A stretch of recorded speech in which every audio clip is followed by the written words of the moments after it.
کیونکہ انسان کا جو مزاج ہوتا ہے، ان کی جو نفسیات ہوتی ہے، اس کو پرکھنے کے بہت سے مرحلے ہیں۔ انسان کی رائٹنگ دیکھ کر اس کے مزاج کو سمجھا جا سکتا ہے۔ تو اسی طریقے سے جو اسٹیٹس ہے یا جو ڈی پی ہیں، وال پیپر جو واٹس ایپ کے ہیں یا فیس بک کے ہیں یا الگ الگ چیزوں کے، وہ انسان کی اندرونی کیفیت کو ظاہر کرتا ہے۔ کیونکہ ہر آدمی جو اسٹیٹس میں کچھ شیئر کرتا ہے یا ہر آدمی جو ڈی پی پہ کچھ فوٹوز لگاتا ہے، تو وہ اپنے اندرونی جذبات کے مطابق اس کو چنتا ہے اور اس کے بعد وہ لوگوں کے سامنے اس کو ظاہر کرتا ہے۔ کچھ بچے ایسے ہیں جو میں نے منع کیا تو انہوں نے مجھ سے اسٹیٹس ہی چھپا لیا۔ کچھ جو نئے بچے ہیں جن کو یہ باتیں نہیں معلوم ہیں تو وہ بنداس اسٹیٹس لگا رہے ہیں، اس میں فلموں کے ہوتے ہیں، گانوں کے ہوتے ہیں، یا الگ الگ فنی ویڈیوز ہوتے ہیں جس میں محرم نامحرم کی کوئی تمیز نہیں ہے، کوئی فرق نہیں ہے اس کے اندر۔ تمیز کا مطلب فرق نہیں ہے۔ تو مجھے اس چیز کا سب سے زیادہ افسوس اس لیے ہوتا ہے کہ ایک ہوتا ہے کہ انسان گناہ کر رہا ہے، گناہ کرتا ہے تو اس کے دل کے اندر ایک احساس ہوتا ہے کہ مجھ سے غلطی ہو رہی ہے پر چھوٹ نہیں رہا ہے۔ تو وہ انسان جب گناہ کرتا ہے تو چھپا کر کرتا ہے، سب سے چھپ کر کرتا ہے، اور کوشش بھی کر رہا ہوتا ہے کہیں نہ کہیں کسی طریقے سے یہ گناہ ہم سے چھوٹ جائے۔ کچھ بندے ایسے ہو گئے ہیں اب جن کو وہ گناہ نہیں لگتا ہے، اور جب ان کو وہ گناہ نہیں لگتا ہے تو اس کو بالکل کھلے عام وہ بیان کرتے ہیں۔ اب کچھ بچے ہیں عالمیت کی پڑھائی پڑھ رہے ہیں اور وہ جب فیس بک پر لگائے ہوئے رہتے ہیں going to see this film with my friends, یا in theatre watching this movies, اس طرح کے، یعنی میں تھیٹر میں ہوں یہ فلم دیکھ رہا ہوں، یا میں ڈزنی پلس پہ یا ہاٹ اسٹار پہ یا نیٹ فلکس پہ یہ فلمیں دیکھ رہا ہوں یا یہ گانے دیکھ رہا ہوں، اس طرح سے وہ شیئر کرتے ہیں اسے۔ یہ اتنا زیادہ خطرناک ہے کہ ہماری روحانیت اتنی زیادہ کمزور ہو گئی کہ اب صحیح اور غلط کی پہچان تو دور کی بات ہے، جو غلط چیزیں ہیں اس کو بیان کرنے اور ظاہر کرنے میں بھی ہمارا دل جو ہے وہ ذرا سا ہچکچاتا نہیں ہے۔ اور یہ کوئی معمولی بات نہیں ہے۔ اس چیز کو آپ سمجھیں کہ ہر زمانے کا اپنا ایک مزاج ہے، اور جس طریقے سے کوئی موسم آنے سے پہلے اس موسم کے تمام اثرات جو ہے وہ دنیا میں ظاہر ہونے لگتے ہیں، یا اس جہاں پر وہ موسم بدل رہے ہیں وہاں وہ آنے لگتے ہیں۔ اگر مان لیے کہ بارش آنے والا ہو تو اچانک سے بارش نہیں آتا ہے، بارش کے آنے سے پہلے موسم گرم ہوتا ہے، ہوا بالکل تھم جاتی ہے، گرمی بہت زیادہ سخت پڑنے لگتی ہے۔ تو جو تجربے کار لوگ ہوتے ہیں وہ سمجھ جاتے ہیں کہ اب بارش آنے والی ہے۔ جو زیادہ تجربے کار ہوتے ہیں وہ یہ تک بتا پاتے ہیں کہ اب کون سی بارش آنے والی ہے، کدھر سے آنے والی ہے۔ تو اسی طریقے سے ہم جس زمانے میں ہیں، یہ زمانہ دجال کے ظہور سے بالکل نزدیکی زمانہ ہے، اور دجال کوئی ذات نہیں ہے، یہ ہے مطلب ایک ذات تو وہ ہے، ایک شکل ہے، ایک صورت ہے، ایک باڈی ہے، لیکن دجال صرف ایک ذات کا نام نہیں ہے، دجال ایک پورا سسٹم ہوتا ہے۔ دجال اصل میں دجل سے بنا ہے، جس کے معنی ہوتے ہیں دھوکہ دینے والا، الوژن کو کریٹ کرنے والا۔ الوژن کا مطلب ہوتا ہے کہ جو چیز جیسی نہیں ہے اس کو ویسا کر کے دکھانا۔ اور دجال کے بارے میں آتا ہے کہ وہ اپنے ایک ہاتھ میں جنت اور ایک ہاتھ میں جہنم لے کر کہے گا کہ دیکھو یہ جنت ہے، یہ جہنم ہے، اس میں چلے جاؤ۔ جس کو وہ جنت میں بھیجے گا اصل میں وہ جہنم میں چلا جائے گا، جس کو وہ جہنم میں بھیجے گا اصل میں وہ جنت میں چلا جائے گا۔ ساتھ میں وہ یہ بھی کہہ رہا ہو کہ میں رب ہوں، مجھے مان لو۔ تو یہاں کیا ہو رہا ہے کہ جو چیز جیسی نہیں ہے اس کو وہ ویسا دکھا کر کے پیش کر رہا ہے۔ اب دیکھیے، دجال کا مقابلہ عیسیٰ علیہ السلام سے ہے۔ عیسیٰ علیہ السلام ایک مکمل طور پر روح اللہ ہے، جن کے اندر روحانیت بہت زیادہ ہے، اور ایک دجال ہے جس کے اندر روحانیت بالکل نہیں ہے، مادیت بہت زیادہ ہے۔ تو آخری جو جنگ ہے وہ روحانیت اور مادیت کی بھی ہے۔ تو یہ زمانہ چونکہ دجال کے ظہور کا زمانہ ہے، تو دجال کے آنے سے حقیقی طور پر بذات اس کا آ جانے سے پہلے اس کے جو اثرات ہیں وہ ہم سب پر کہیں نہ کہیں پڑ رہے ہیں، اور اس کی وجہ سے ہماری روحانیت دھیرے دھیرے کم ہوتی جا رہی ہے۔ روحانیت کا مطلب یہ نہیں ہوتا ہے کہ ہم تصویر اور خوب کرنے والے، ذکر خوب کرنے والے ہو گئے، مصلی پر ہم نمازیں پڑھیں۔ روحانیت ایک نگاہ ہوتی ہے جو صحیح اور غلط کو بہت دور سے پہچان جاتی ہے۔ تو ہماری وہ روحانیت جو ہے وہ دھیرے دھیرے کمزور ہو گئی ہے، اسی وجہ سے ہم بہت ساری غلط چیزوں کو بھی غلط ماننے کے بجائے اس کے صحیح ہونے کے طریقے ڈھونڈنے لگتے ہیں۔ اس کے صحیح ہونے، غلط اگر ہے تو قرآن حدیث سے دلائل لائیے، غلط کیسے ہے؟ فلمیں دیکھنا یا گانے سننا غلط ہے، یا گانے پر بنے نعت سننا غلط ہو گیا، تو اب دلائل لائیے۔ بہت سارے لوگوں نے تو گانا گانے کو آرٹ کہا ہے کہ یہ تو آرٹ ہے نا، یہ تو کوئی کسی انسان کو اللہ نے اچھی آواز دی ہے تو وہ آرٹ ہے اس کا کہ وہ گانا گا رہا ہے۔ کسی کو اچھا اللہ نے دیا ہے، کلا دیا ہے، وہ ڈانس کر رہا ہے، ڈیفرنٹ ٹائپ سے اپنے باڈی کو وہ موو کر پا رہا ہے، تو وہ تو اس کا آرٹ ہے۔ تو اسلام اتنا سخت کیوں ہو گیا کہ اسلام لوگوں کے آرٹ کو روک رہا ہے؟ اور جب کوئی مولوی مولانا اس کو روکنے کے لیے آتے ہیں تو بہت سارے طبقے ایسے اٹھ کر آتے ہیں جو کہتے ہیں کہ یہ مولوی جو دھرم کے ٹھیکیدار ہیں ان لوگوں نے تو آرٹ کو بھی روک رکھا ہے۔ اس کی وجہ یہ نہیں ہے کہ ان کی غلطی ہے، غلطی ان سے یہ ہو رہی ہے کہ ہمارے اندر چونکہ روحانیت دھیرے دھیرے کم ہوتی جا رہی ہے تو صحیح اور غلط چیزوں کی پہچان دھیرے دھیرے کم ہوتی جا رہی ہے۔ اور یہی روحانیت دھیرے دھیرے کم ہوتے ہوتے اس مرحلے تک پہنچ جائے گا کہ جب دجال ہم کو جھوٹا جنت دکھائے گا تو اس کو مان لیا جائے گا۔ دجال جب ہم کو مطلب جھوٹا جنت کا مطلب کہ جس کو وہ جنت کہہ رہا ہوگا وہ جہنم ہے، لیکن جب وہ جنت دکھائے گا تو ایک ہمارا روحانیت ہماری اتنی کمزور ہو چکی ہوگی اس کے دھوکے کو ہم پہچان تک بھی نہیں پائیں گے۔ تو ہم جہاں بڑھ رہے ہیں، جس دور سے ابھی گزر رہے ہیں، اس دور میں اکثر ہمارے نوجوان بچے اور بچیوں کی یہی حالت ہے۔ فلمیں، گانے، ڈانس، سنگنگ، یہی ساری چیزیں دھیرے دھیرے ہمارے اندر آ گئی۔ اور سب سے زیادہ افسوس اس چیز کا ہوتا ہے کہ ہم دینی تعلیم حاصل کر رہے ہوتے ہیں اور ہم کو اس کی غلطیوں کا اندازہ نہیں ہوتا ہے۔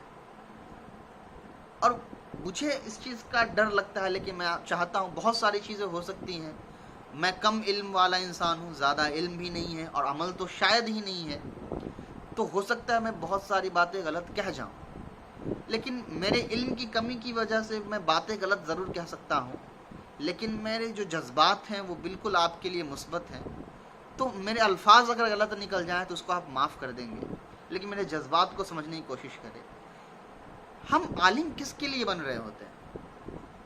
اس لیے کہ ہم قرآن کا ترجمہ کر لیں گے تو ہم 4 لوگوں کے سامنے بیان کر سکتے ہیں، اس لیے کہ ہم کو بہت سارے مسئلے مسائل معلوم ہو جائیں گے، اس لیے کہ ہم جو ہے لوگوں کو بیان کر کے رلا دیں گے کہ دیکھو مولانا کتنا اچھا بیان کرتے ہیں، اس لیے کہ معاشرے میں ہمارا نام ہو جائے گا کہ بہت اچھے عالم ہیں، بہت اچھا بیان کرتے ہیں۔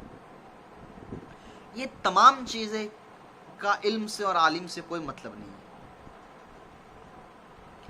علم اصل میں کہتے ہیں کہ ایک انسان کو اس کے بنانے والے کی پہچان حاصل ہو جائے۔ ہم عالم تب ہیں جب ہم کو اللہ کی پہچان حاصل ہو جائے، اللہ کی معرفت حاصل ہو جائے۔ اور اللہ کی معرفت اور اللہ کی پہچان حاصل ہونے کا مطلب یہ ہے کہ جن چیزوں سے اللہ نے روکا ہے، جن چیزوں سے اللہ کے رسول صلی اللہ علیہ وآلہ وسلم نے روکا ہے، اس سے رکے نہیں ہیں، اس سے نفرت ہو گئی اور اس سے ہم بہت دور بھاگ چکے ہیں، تب جا کر ہم کہیں علم والے کہلا پائیں گے۔ اب بتائیں اس علم کا ہم کو کیا فائدہ ہوگا جو علم ہم کو ہماری زندگی بھی نہ سنوار پائے؟ اس علم کا ہم کو کیا فائدہ ہوگا جو علم ہم سے ہمارے گناہ نہیں چھڑوا سکتے ہیں؟ اس علم کا ہم کو کیا فائدہ جو علم ہماری نگاہوں کو کیا دیکھنا ہے اور کیا نہیں دیکھنا ہے وہ ہم کو نہیں بتا سکتا؟ تو کوئی انسان اگر یہ تمام غلط کام کر کے وہ کتابیں بھی پڑھ رہا ہے، تو بالکل کتابیں پڑھنے کا علم اس کو بہت آ جائے گا، معلومات بھی اس کو آ جائے گا، لیکن حقیقی طور میں وہ عالم نہیں ہو سکتا اللہ کی نظروں میں۔ اسی لیے تو حدیث ہے کہ قیامت کے دن سب سے پہلے جو ہے وہ عالم کو جہنم میں ڈالا جائے گا، کیونکہ ہم اگر عمل ہی نہیں کر پا رہے ہیں، ہمارے اندر وہ حقائق کو دیکھنے والی نگاہ ہی ختم ہو گئی کہ چیزیں غلط کیا ہے اور صحیح کیا ہے، تو پھر ہم جو کام غلط کر رہے ہیں وہ تو کریں گے، اور کسی نے کہہ دیا کہ یہ غلط ہے تو ہم کیا کریں گے؟ اس کو کہیں گے تم قرآن حدیث سے دلائل لے کر لاؤ۔ قرآن میں کہاں گانا لکھنا منع ہے، کہاں ڈانس کرنا منع ہے، کہاں ایکٹنگ کرنا منع ہے؟ لاؤ، اچھے شوز دیکھنے میں کیا حرج ہے؟ جس میں غیر محرم نہ ہو اس کو دیکھنے میں کیا حرج ہے؟ بہت سارے مسائل اس طرح کے جو ہے وہ آتے ہیں، لیکن صاف طور پر ایک بات کھل کر کہہ دینی چاہیے کہ دیکھیں، علم کا اصل مقصد ہوتا ہے عمل کرنا، اور عمل کا اصل مقصد ہوتا ہے ایمان کو تازہ رکھنا۔ علم نہیں رہے گا تو دھیرے دھیرے عمل کے اندر خرابی پیدا ہو جائے گی، اور جب عمل کے اندر خرابی پیدا ہوگی تو ہمارے ایمان کے اندر خرابی پیدا ہو جائے گی، اور جب ایمان کے اندر خرابی پیدا ہو جائے گی تو ہماری سمجھداری بھی دھیرے دھیرے خراب ہوتی چلی جائے گی۔ پھر ہماری زبان پر قابو نہیں ہوگا، ہماری آنکھوں پر ہمارا قابو نہیں ہوگا، ہمارے کان پر ہمارا قابو نہیں ہوگا، ہمارے دل کے جذبات پر ہمارا قابو نہیں ہوگا۔ اصل جو سارے فساد کی جڑ ہے وہ ہمارا اصل میں ہو رہا ہے کہ ہم علم حاصل تو کر رہے ہیں، لیکن جس درجے کا علم ہم کو حاصل کرنی چاہیے، علم حاصل کرنے کی جو شرطیں ہیں، ان تمام چیزوں کو ہم چھوڑے جا رہے ہیں۔ دیکھیے، پوری دنیا میں ایک قانون ہے، لا آف موشن جس کو کہا جاتا ہے فزکس کی اصطلاح میں۔ دنیا میں کوئی بھی جو آبجیکٹ ہوتا ہے وہ یا تو چلتا ہے یا رکا ہوا ہوتا ہے، مطلب یا تو وہ موو کر رہا ہوتا ہے یا وہ کمپلیٹلی اسٹیبل ہوتا ہے، اسٹاپ ہوتا ہے۔ کوئی بھی آبجیکٹ ایسا نہیں ہے کہ وہ چل بھی نہ رہا ہو اور رکا بھی نہ ہو، یا تو وہ موومنٹ کر رہا ہے، چاہے وہ چل رہا ہو یا ہل رہا ہو، یا وہ اسٹاپ ہوتا ہے۔ کوئی ایک ہی اسٹیٹ ایٹ اے ٹائم اس کے اندر ہوتی ہے۔ مثال کے طور پر کوئی گاڑی ہے تو گاڑی یا تو رکی ہوگی یا وہ موو کر رہی ہوگی۔ ایسا کوئی اسٹیٹ نہیں آئے گا اس گاڑی کے ساتھ کہ گاڑی بالکل رکی ہوئی ہو اور گاڑی چل بھی رہی ہو، یا تو وہ رکی ہے یا وہ چل رہی ہے۔ انسان کا جو دل ہے، انسان کے جو جذبات ہیں، وہ بھی کچھ اسی طریقے سے کام کرتے ہیں۔ انسان کے جو دل ہیں، جو جذبات ہیں، وہ یا تو ایک وقت میں ایمان والا ہوتا ہے یا کچھ دیر کے لیے اس کے اندر گناہ کے اثرات آ جاتے ہیں۔ بہت ساری جو آپ حدیثیں پڑھتے ہیں کہ جھوٹ ایمان کے ساتھ جمع نہیں ہو سکتا، یا خیانت ایمان کے ساتھ جمع نہیں ہو سکتا، یا غالباً چوری ایمان کے ساتھ جمع نہیں ہو سکتا، یعنی ایک انسان ایسا نہیں ہو سکتا کہ جھوٹ بھی بول رہا ہو اور وہ ایمان والا بھی ہو۔ زنا جو ہے وہ ایمان کے ساتھ جمع نہیں ہو سکتا، کہ ایک انسان ایمان والا بھی ہو اور وہ زنا بھی کر رہا ہو، ایسا نہیں ہو سکتا۔ حالانکہ آپ دیکھیں کہ ایسا بہت بار ہوتا ہے کہ ایک انسان کلمہ بھی پڑھتا ہے، مسلمان ہوتا ہے پر وہ جھوٹ بولتا ہے، مسلمان ہوتا ہے پر وہ زنا کرتا ہے، مسلمان ہوتا ہے پر وہ خیانت کر رہا ہوتا ہے۔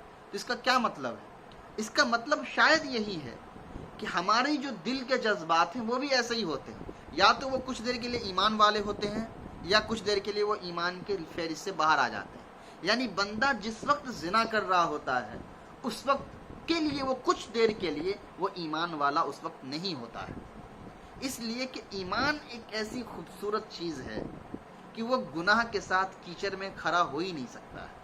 تو جب تک وہ بندہ اس گناہ میں مبتلا ہوتا ہے تب تک اس وقت کے لیے اس کے دل سے وہ ایمان نکل جاتا ہے، اور وہ اس وقت وہ گناہ کر رہا ہوتا ہے۔ گناہ سے جب وہ فارغ ہو جاتا ہے، پچھتاوا ہوتا ہے یا افسوس ہوتا ہے، یا جب گناہ سے فارغ ہو جاتا ہے، پھر کلمے کی وجہ سے اس کے اندر پھر واپس وہ ایمان آ جاتا ہے۔ تو جس طریقے سے ایک آبجیکٹ یا تو رکا ہوا ہے یا چل رہا ہے، ویسے ہی ہمارا دل ہوتا ہے، یا تو وہ ایمان والا ہے یا وہ ایمان والا نہیں ہے۔ تو اب سوچیں کہ ایک انسان کو گناہ کرنے کی عادت لگ گئی بار بار، تو جب وہ بار بار گناہ کرتا رہتا ہے، بار بار گناہ کرتا رہتا ہے، تو بار بار اس کے دل سے دھیرے دھیرے ایمان جو ہے وہ نکلنا شروع ہو جاتا ہے۔ اور یقین مانیے، میں یہ ذاتی تجربہ ہے میرا، مجھ سے بہت سے مسلمان گھرانے میں پیدا ہونے والے نوجوان بچے اور بچیوں نے مجھ سے کہا ہے کہ مولانا مجھے شک ہوتا ہے کہ جنت جہنم نام کی کوئی چیز نہیں ہے، یہ جھوٹ موٹ کا لوگوں کو جو ہے لوگوں کو اچھا بنانے کے لیے دنیا میں اچھا زندگی گزارے، اسی لیے کہہ دیا گیا. اور یہاں تک کہہ دیا کہ مجھے تو یہ لگتا ہے کہ شاید محمد نام کے بھی کوئی شخص نہیں تھے، ہسٹری میں ایک شخص تھے، وہ نبی نہیں تھے. جیسے بہت سارے سوشل ریفارمر آئے ہیں، ویسے ہی محمد رسول اللہ صلی اللہ علیہ وآلہ وسلم بھی ایک سوشل ریفارمر ہوں گے جن کو ہسٹری نے الگ الگ نظریے سے دیکھنا شروع کیا ہے. یہ مسلمان بچیوں کے الفاظ ہیں. یہ کب ہوتا ہے؟ جب ہم ایک ہی ماحول میں بار بار رہتے ہیں جہاں گناہ کا لیول زیادہ ہوتا جاتا ہے اور ایمان دھیرے دھیرے ہمارے اندر سے کھینچا چلا جاتا ہے، تو ایک وقت ایسا آتا ہے کہ ہمارے اندر سے وہ تمام چیزوں کا یقین دھیرے دھیرے کمزور ہونے لگتا ہے. ہماری عبادتوں کا اثر کمزور ہونے لگتا ہے، ہم کو دعاؤں کا اثر کمزور ہونے لگتا ہے، ہماری دعاؤں کا. آپ دل پر ہاتھ رکھ کر دیکھیں کہ ایسا کون سا وقت گزرا، دن گزرا ہے، آخری بار کب ایسا ہوا کہ سچے دل کے ساتھ آپ نے اللہ کے پاس بیٹھ کر کم سے کم 20 سے 25 منٹ کی دعائیں کی. میں یہ دعوے کے ساتھ کہہ سکتا ہوں، شاید اللہ کرے یہ گمان غلط ہو جائے، یہ دعویٰ غلط ہو تو بہتر ہے. اکثر 100 میں سے 80% آپ وہ ہیں، ساتھ میں میں بھی اس میں شریک ہوں، جن کے اندر اتنی بھی اب ایمان جو ہے، وہ ایمانیت، وہ روحانیت، اللہ پر وہ یقین باقی نہیں رہا ہے کہ ہم گھنٹوں بیٹھ کر اللہ سے مانگ پائے ہوں، اللہ کے سامنے بیٹھ کر اللہ سے دعائیں کر پائیں. ایک بندے کے اندر ایمان ہے یا نہیں ہے، کتنا ایمان اس کے اندر ہے اور کتنا ایمان نہیں ہے، اس کو پہچاننے کا سب سے آسان طریقہ اس کی دعا ہے. کیونکہ دعا میں وہ اللہ سے بہت زیادہ قریب ہوتا ہے، تو وہ جیسا اس کا ایمان ہوتا ہے اسی انداز میں وہ اللہ سے بات بھی کرتا ہے. تو میں آپ سب کے سامنے بہت عاجزانہ گزارش کر رہا ہوں، درخواست کر رہا ہوں کہ اللہ کے واسطے گناہ کرنا ایک الگ چیز ہے، لیکن گناہ کو گناہ نہ ماننا یہ بہت زیادہ سنگین اور خطرناک ہے. اس لیے اللہ کے لیے اس گمراہی سے آپ نکلیے، ایک سچے عالم بنیے. میرا مقصد آپ کو 3 سال میں عالمیت کی ڈگری دے کر آپ کو یہ بتانا نہیں تھا کہ آپ عالم بن گئے. میرا دل جانتا ہے کہ میں کتنا زیادہ ڈر کے ساتھ اس چیز کو پڑھا رہا ہوں، کتنے ڈر کے ساتھ، وہ میں جانتا ہوں. لیکن اس کے بعد بھی میں نے ہمت کی کہ چلو نہ سے ہاں، اچھا کوئی کچھ نہ پڑھے، اس سے اچھا ہے کہ کوئی کچھ تو پڑھ لے. لیکن میرے پڑھانے کا ہرگز یہ مقصد نہیں ہے کہ آپ کے اندر گناہ بھی باقی رہے اور آپ اسلام اور قال اللہ اور قال رسول بھی آپ پڑھیں. یہ بے ادبی ہوگی قرآن کے ساتھ، یہ بے ادبی ہوگی حدیث کے ساتھ. آپ سوچیں کہ جس آنکھ نے غلط چیزیں دیکھی ہیں اسی آنکھ سے آپ حدیث بھی پڑھیں گے. جس زبان نے غلط چیزیں بولی ہیں اسی زبان سے آپ قال اللہ اور قال رسول بھی پڑھیں گے. رسول سے محبت، اللہ سے محبت صرف زبانی نہیں ہوتا ہے، عملی بھی ہوتی ہے. تو ان چیزوں کا خیال رکھے، اپنی زندگی کو بہتر بنائیے، اپنے علم کو بہتر بنائیے. چاہے کتابیں کم پڑھ لیجئے لیکن زندگی کے اعمال کو بہتر بنا لیجئے، اپنی نگاہوں کو بہتر بنا لیجئے، اپنے زبان کو بہتر بنائیے. آپ میں سے بہت سارے لوگ مجھے میں نادانی کے طور پہ معاف کرتا ہوں، کیونکہ وہ بچے ہیں، سیکھ رہے ہیں، مجھ سے اس انداز میں بات کرتے ہیں گویا کہ میں تو اپنے آپ کو استاد نہیں مانتا ہوں، لیکن آپ کے لیے ماننا ضروری ہے. آپ اگر جس سے علم حاصل کر رہے ہیں اس کے ساتھ ہی غلط طریقے سے بات کریں گے تو جن کے ساتھ آپ علم حاصل نہیں کر رہے ہیں اس کے ساتھ آپ کیسے بات کرتے ہوں گے؟ تو اپنی زبان کو، اپنے دل کو نرم بنائیے، اپنے اندر پیشنس. میں کسی کو برا بھلا نہیں کہہ رہا ہوں کہ آپ مجھ سے ایسے بات مت کریے، میں نے کبھی کسی کو ٹوکا بھی نہیں ان چیزوں پر. جب مجھے کسی کے بارے میں ایسا لگتا ہے کہ وہ انجان ہے، ان کو نہیں معلوم ہے، بتانی چاہیے، تبھی میں میسج کرتا ہوں. ورنہ میں بہت لوگوں کی باتیں بہت بار سن کر خاموش ہی رہتا ہوں، اس لیے کہ وہ نہیں جانتے ہیں، میں جانتا ہوں. زیادہ ضروری ہے کہ پہلے میں اپنی اصلاح خود کروں. میں بہتر رہوں گا تو لوگ مجھ سے بہتر انداز میں پیش آئیں گے. تم انت میں جاتے جاتے میں صرف اتنا کہتے جا رہا ہوں کہ صرف کتاب کا علم حاصل کر لینے سے آپ اللہ تک نہیں پہنچ پائیں گے. اپنی زندگی کو، اپنے جسم کے ہر ایک حصے کو اللہ کے لیے قربان کر، اللہ کے لیے رکھ دیجیے، اپنے جذبات کو اللہ کے لیے قربان کر دیجیے، اپنی آنکھ کو ایسا بنائیے کہ جب نگاہ اٹھے تو دل سے یہ اللہ سے سوال ہو کہ اللہ جہاں میں دیکھ رہا ہوں یا جو چیز میں دیکھنے جا رہا ہوں یہ مجھے دیکھنی چاہیے یا نہیں دیکھنی چاہیے۔ جب کان میں کوئی آواز پڑے تو پھر دل میں خیال آئے، سوال آئے اللہ سے کہ اللہ جو باتیں میں سن رہا ہوں یہ آپ کے لیے ہے، آپ کے مناسب ہے، آپ کے بندے کے مناسب ہے، سننی چاہیے یا نہیں سننی چاہیے۔ زبان سے کوئی الفاظ نکلے تو فوراً دل میں یہ خیال آئے کہ اللہ جو بات میں کہنے جا رہا ہوں یہ آپ کے بندوں کو تکلیف تو نہیں دے دے گی، یا آپ کے بندوں کے کہنے کے لائق ہے کہ نہیں۔ تو اپنے جسم کے ہر ایک حصے کے حرکات و سکنات کے لیے اپنے اللہ سے سوال کریے، اور یہ صرف کتاب پڑھنے سے نہیں آئے گا، یہ آئے گا تب جب آپ حقیقی طور پر اچھائی اور برائی کے اندر فرق کرنا سیکھیں گے۔ ایمان صحیح اور غلط کے اندر فرق پیدا کرتا ہے، اور صحیح اور غلط کے بہت سے لیول ہوتے ہیں۔ آپ آپس میں مسلکی اختلاف میں خوب لڑ لے، کس کے پاس زیادہ مضبوط حدیث ہے، کس کے پاس کمزور مضبوط حدیث ہے، کس کے پاس مضبوط دلائل ہے، یہ تمام چیزوں سے زیادہ ابھی ضرورت اس چیز کی ہے کہ ہمارے جو نوجوان بچے اور بچیاں غلط کرنے کے بعد بھی غلط نہیں مان پا رہے ہیں، ان کو ہم بچائیں ان چیزوں سے۔